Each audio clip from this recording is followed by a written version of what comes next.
Well, I'm getting 5% back on all my Amazon purchases. Yeah, so am I. And I don't even need Amazon Prime to do so. Wait, how so? Well, that's because the Affinity Cash Rewards Visa gets me 5% back on Amazon. Wait, yeah, but that credit card is through a credit union, so only certain people can get it. Actually, membership's open to pretty much everyone. And trust me, I wish I knew about this card sooner.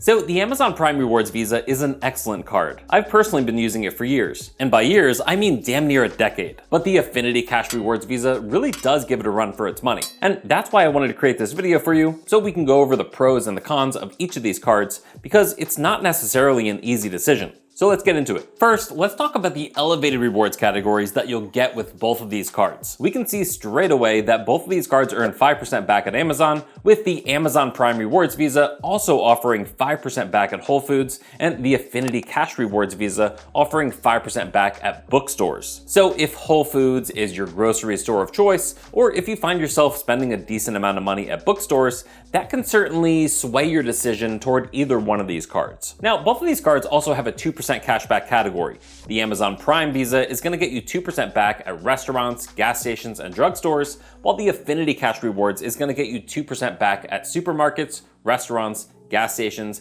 and watch listen and ride services such as Netflix, Spotify, and Uber. But I want to talk to you about a major change Affinity made for Q1 2023. Now, Affinity's been known to add a little spice to their Cash Rewards Visa, making it even more lucrative than it appears on face value. For the past couple years, that spice has been in the form of rotating 5% cashback categories. And these categories would include things like Amazon, gas stations, warehouse stores, groceries, and so on. And the awesome thing about these 5% rotating categories is they would actually stack with the everyday cashback percentages. However, for Q1 2023, Affinity is not offering a rotating 5% category. This is definitely disappointing for fans of this card, but it's not to say that the rotating 5% categories won't make a comeback in the future. Now, this was a really nice added feature of this card, but Affinity actually gave us an interesting perk for Q1 2023. This perk is essentially a point bonus for hitting a certain amount of spend for the entire quarter. So you'll have your 5%, 2%, and 1% cashback categories as usual, and this new perk is going to stand completely on its own. So here's how it's going to be structured for Q1 2023. If you spend a total of $2,000 on your card, you'll receive 3,000 bonus points. If you spend $5,000, you'll get 6,500 bonus points. And if you spend $7,500, you'll get 11,500 bonus points. Valuing these bonuses at 1 cent per point, these bonuses are effectively worth $30, $65, and $115 in cash back respectively. If we look at these bonuses as percentages, it means we'd be getting an additional 1.5% back if we spend $2,000, 1.3% back if we spend $5,000, and 1.53% back if we spend $7,500. The key here, in order to optimize these point bonuses, is to hit the spend requirement but not exceed it.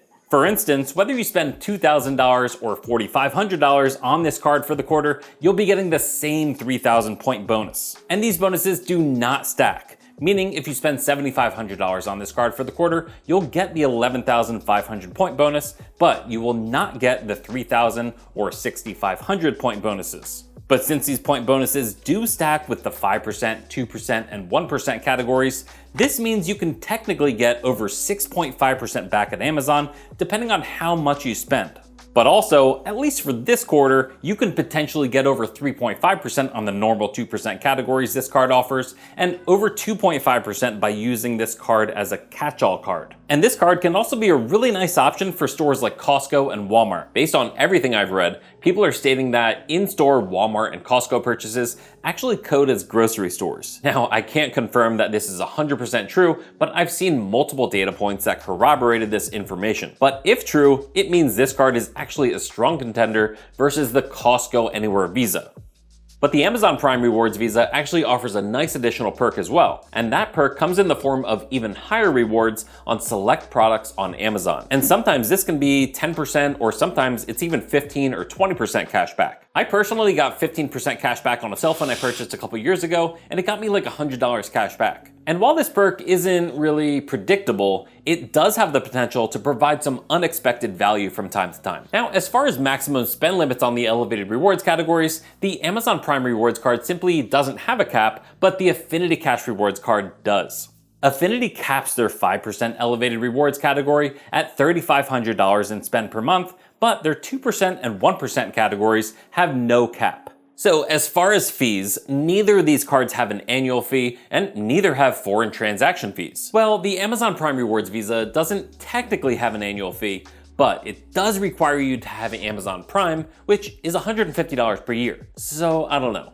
It really depends on whether you already have Amazon Prime and whether you think Amazon Prime is worth it. I actually put out a poll with that very question, and the results were surprisingly even. 55% of you said Prime is still worth it, and 45% said it's not worth it. And honestly, that's going to be a significant factor in determining which of these two cards to get. I certainly wouldn't recommend getting Amazon Prime just to get the 5% back on Amazon purchases. But let's take a minute and talk about sign-up bonuses. In the credit card community, we absolutely love sign-up bonuses. They provide a ton of value and honestly can make or break a credit card in some cases. The Amazon Prime Rewards Visa has a really straightforward sign-up bonus, but it comes in the form of an Amazon gift card. Now, I've seen the amount of this sign-up bonus fluctuate in the past, but as I'm recording this video, they're currently offering a $150 gift card the instant you get approved for the card. And that gift card will automatically be added to your Amazon account. This is really nice since it doesn't actually require you to spend anything with the card in order to qualify for it. But now the Affinity Cash Rewards Visa sign-up bonus is gonna get you $200 cash back when you spend $3,000 within the first 90 days. Not counting the normal cash back you'll get with this card, this comes out to about 6.66% cash back for that $3,000 in spend.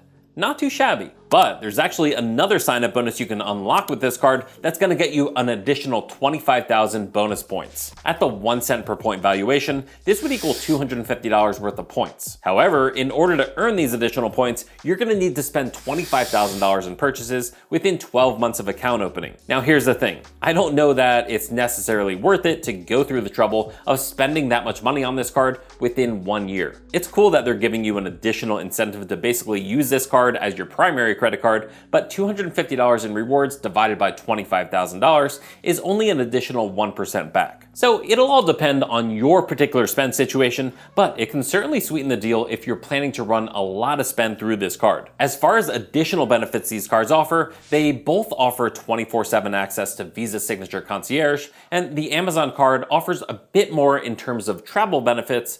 But honestly, I wouldn't really use this card for travel purchases as there's much better options out there. The benefits I personally think you should know about with these cards are the purchase protection, extended warranty protection, and cell phone insurance. So both of these cards come with purchase protection, which simply covers your purchase in the case of damage or theft within a certain time period after purchase. For the Amazon card, you're gonna have 120 days of protection that covers up to $500 per claim and $50,000 per account. The Affinity card only gets you 90 days of protection, but it actually gets you double the amount of protection per claim, bringing it up to $1,000. And it has the same $50,000 cap per cardholder. The Amazon Prime Rewards card has extended warranty protection, which is gonna get you 1 additional year of warranty coverage for US manufacturers' warranties of 3 years or less. The Affinity Cash Rewards card has no extended warranty protection. But what the Affinity Cash Rewards Visa does have is cell phone protection.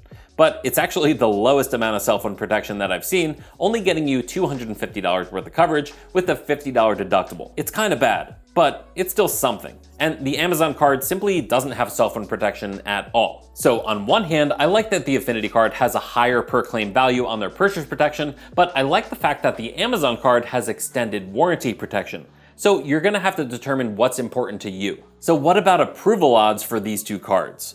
Well, the Amazon Prime Rewards Visa is issued by Chase, so this technically could be impacted by the 524 rule. And if you're not familiar with that rule, generally for Chase credit cards, they're not gonna approve you for a new card if you've gotten 5 or more new cards within the past 24 months. However, I was reading that Amazon actually pushed Chase to be more lenient on this issue. Because, well, Amazon simply wants their customers with good credit to be able to qualify for this card. So no guarantees, but it very well may be possible to get this card even if you're sitting at or above 524. I've read a bunch of people's data points saying they've been approved for this card when they were above 524, but if you have a personal data point about this, please let me know down in the comments. But overall, based on the data points I was looking through, it seems like the Amazon Prime Rewards Visa is a little bit easier to get approved for than the Affinity Cash Rewards Rewards Visa. But if you do decide on either one of these cards, it can help your approval odds by having a prior relationship with either Chase or Affinity, respectively. And since the Affinity card is issued by a credit union, it does mean that you'll need to actually join the credit union in order to be eligible for the credit card. While this is certainly a bit more of a hassle than simply applying for a standalone credit card, in my opinion, it can provide a significant amount of value. To join, it's basically going to cost you $10, $5 which goes into your membership eligibility account, which technically gives you a share of the credit union, and then another $5 which is a donation to a nonprofit, which makes you eligible to join Affinity. But if you're affiliated with one of the over 2,000 businesses, associations, and clubs that partner with Affinity, you could potentially be eligible without having to make the $5 donation. But in order to check that, you'll definitely want to take a look at Affinity's website. Now, a little tip that may improve your odds of being approved for the Affinity Cash Rewards Visa is to actually start a relationship with Affinity. Now, this definitely isn't absolutely necessary, but it may be a good option if you're concerned about getting approved. And starting a relationship with them could mean simply applying for the membership, or maybe parking a little bit of money into their Smart Start savings account for a few months. Totally up to you. It's just a little tip that could possibly be helpful. As far as which credit bureaus these two card applications are going to pull from, well, Chase has been known to really pull from any of the credit bureaus. It definitely varies by state, and from what I've read, they aren't really consistent in which bureaus they pull from. In the credit card community, we love data points. So if you already have this card, let us know down in the comments. What bureau did Chase pull for your application? As far as Affinity, I know they pull your credit from Experian, but I'm not certain if they ever pull from Equifax or TransUnion. If anyone has additional data points for this, definitely let me know. As far as the physical design of these cards, I'm gonna be honest, the Affinity Cash Rewards Visa is not winning any design awards. It's ugly. I get it, it's their logo. I don't really know what their logo is supposed to be, but hey, it just doesn't look good.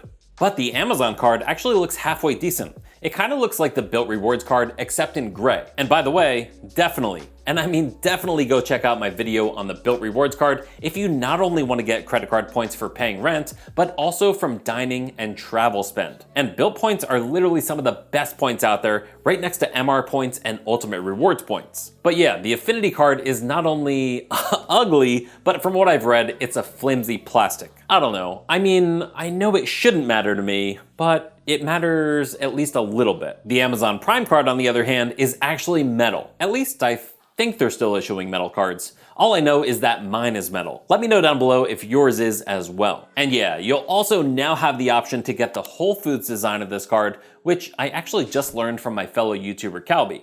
And this design actually looks halfway decent. Let's talk credit limits. I was looking through a bunch of data points surrounding these two cards, and it definitely appears that Affinity is much more generous when it comes to how big of a starting credit limit they're gonna give you. So both of these cards are Visa signature cards, which typically have at least a $5,000 limit, but based on various data points I've seen for the Chase Amazon Prime Rewards Visa, it certainly does not hold true for this card. I've seen at least a handful of data points saying they've received less than a $5,000 limit. But Affinity, on the other hand, well, I'm seeing data points of well over $10,000 in starting limits, some even reaching as high as $32,000. Apparently the trick here is to open an Affinity account, park a little bit of money in their savings, and wait for a pre-approval offer. Supposedly they send these offers out on a quarterly basis, and it may very well be the best way to get the highest limit possible when applying. But of course, the limit they offer you is gonna be based on your particular credit factors. And this actually prompted me to go take a look at my Affinity app to see if I have any pre-approved offers, of which